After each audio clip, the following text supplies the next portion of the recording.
kapanalig, andito po tayo ngayon sa Pandioceses na Dambana at Parokya ng San Juan Bautista dito sa Kalupit, Bulacan. Masasabi rin nating ito ang pinakamatandang simbahan sa buong Bulacan sapagkat kanilang ipinagdiwang ang kanilang 450 years ng pagkakatatag bilang parokya.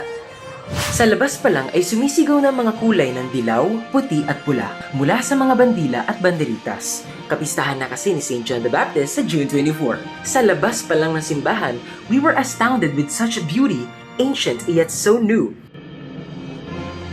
Kapanalig knows, mga kapanalig, alam niyo bang ang simbahan ng Kalumpit ay itinatag ng mga Agustino bilang bisita ng Tondo sa patronato ni San Juan Bautista noong 1572. Naging ganap na parokya noong 1575, itinalagang unang bikaryo si Padre Diego de Herrera noong 1575 hanggang 1576 na sinundan ni Padre Martin de Rada noong 1576 hanggang 1578. Itinayo ang simbahan at kumbentong yari sa bato, tisa at kahoy noong 1779. Ang kumbento ay nagsilbing himpilan at sentro ng gawain ng orden sa hilaga ng Maynila. Pinalaki at isinaayos ang kampanaryo ni Padre Antonio Elianos noong 1829. Sinunog ng mga revolusyonaryong Pilipino ang simbahan sa kasagsagan ng labanan upang pigilan ang pagsulong ng mga puwersang Amerikano pahilaga noong ika-27 ng Abril 1899. Pagpasok, makikita sa right side ang dramatic tableau ng crucifixion. Bagamat may dilim ng kapighatian, naroroon ang sinag ng dakilang pag-ibig ng Diyos. Sa left side naman ay nakagayak ang Hermano image ni San Juan Bautista. Mapapansin ang pillar with details painted in brownish gold and white. Habang papalapit tayo sa retablo mayor, ay unti-unting sumisilip ang langit sa dome na ito kung saan makikita si Virgin Mary sa gitna, ang four evangelists, gayon rin si St. Lorenzo Ruiz, the first Filipino saint. Sa gilid ng dome ay ang paintings of the 12 apostles. Sa retablo mayor, natuwa akong makita na halos sa mga saints na malapit sa puso ko ay naririto. Sa gitna ay si San Juan Bautista at marami pang iba. I love this detail too of God the Father sa ituktok and the Holy Spirit sa glass window. Sa left side, along with this enormous painting of the baptism of Jesus, is the Festejada image of San Juan Bautista. Inilaan niya ang buong buhay niya upang mangaral, magbinyag at ihanda ang mga mamamayan sa pagdating ng tagapagligtas, ang pinsan niyang si Jesus Christ. Upon seeing this Festejada image, itinuturo niya ang kordero ng Diyos. Walang iba kundi si Jesus Christ. Nakita ni Juan si Jesus na lumalapit sa kanya. Sinabi niya, "Tingnan ninyo, siya ang kordero ng Diyos na nag-aalis ng mga kasalanan ng sanlibutan." Ang dami nang nakikinig sa kanya. Napupukaw niya ang atensyon ng sambayanan, pero hindi siya nagpasilaw sa kasikatan. Ang lagit-lagi niyang ibinabahagi sa kanyang kapwa at ginagawang bida sa kanyang mga turo ay walang iba kundi ang Panginoong Hesukristo. Ang galing! Ang katapat ng painting ng Baptism of Jesus ay ang The Good Shepherd. In this area sa left side ay makikita rin ang paintings featuring the joyful and glorious mysteries. Moving on sa right side ay ang painting ng Prodigal Son and the Father, wherein below is the confessional booth. Ang pagsisisi natin sa ating mga kasalanan ay tila pakikipag-ugnayan muli sa Diyos Ama na handang yakapin tayo pabalik sa Kanya. Very Quaresma vibes rin ang painting sa area na ito dahil it depicts glimpses of the Stations of the Cross and the Sorrowful Mysteries. The walls were painted with patterns and ornaments which reflects the Baroque art style na common sa Pilipinas noong Spanish era. Classic! Ito mga red robes and the pulpit will always remind me of Maria Clara at Ibarra. Amaze ako lagi kapag may mga simbahan na napre-preserve pa nila ang kanilang mga pulpito. Dito naghuhumili yung mga pari noong panahon ng Kastila. Kapansin-pansin din ang pattern and the elegant tiles. Ang ganda! And we are blessed because for today's video, makakasama natin si Kapanalig Russell at si Father Joel Carlos San Luis, ang parochial vicar ng Dambana. Ayon kay Kapanalig Russell, Si San Juan ang second patron ng bayan. Ang una kasi ay si San Nicolas. San Nicolas. Tolentino. Okay. Yun ang unang Kaso binibigay. yung kumbento nakapangalan kay San Juan. December 30, 1576 57. nang pinalitan ng patronato. Kaya next year, December, 450 years kami na sa pagkakandilin sa Nuevo Bautista. Bigyan kami ng replica ng Santo Santo Niño. Niño de Tondo. Dahil nga, before na maging parish ito ay under ng Santo Niño de Tondo. Bali, ang mother parish ay Tondo. Kasi dito nakagawian, naging tradisyon na araw-araw kami may posisyon. 15 SPPC ang sakop ng parokya, hinahati yun sa siyam na araw. Bawat araw kung may 2 SPPC, may 3, may 1, lahat ng patron nila kasama sa procession. Sana sila. Okay, sila magkakasama. Yes, mga patron ng mga SPPC. Kulang pa yan. At meron pang hindi dumarating. Wow. Araw daw, bago ang libat. Pagkari ng misa, nagkakaroon ng binyag. Pinapayagan pa nun na pwede magbinyag sa ilog. Nagkakaroon ng pagbibinyag. So ngayon, pinagbawal natin. Paano naman yung mga image sa retablo? Bakit sila yung nakaluklok? St. Augustine, Santa Monica, dahil Agustinian po, opo. Plus St. Peter and Paul, di ba, foundations of the church. 80% ng mga nandyan ay galing temple. Nagpagawa ng Hindi sa Pare. Luwan.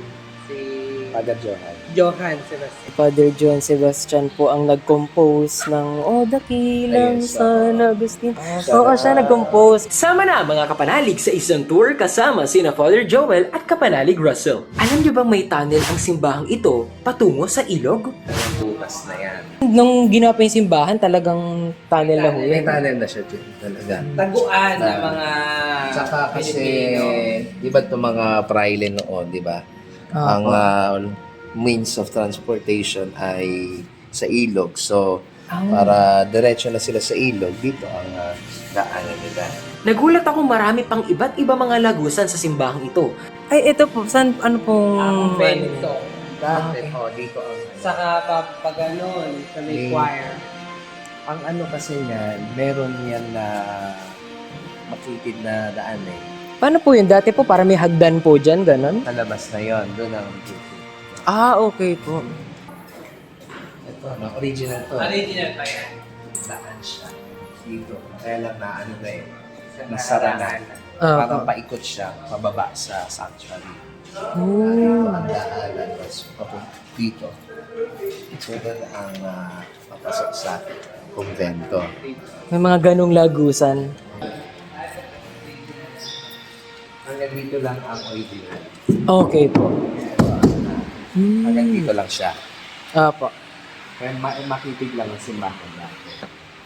Kung gusto mo bumalik sa nauna, ayan yan. Oo nga, no?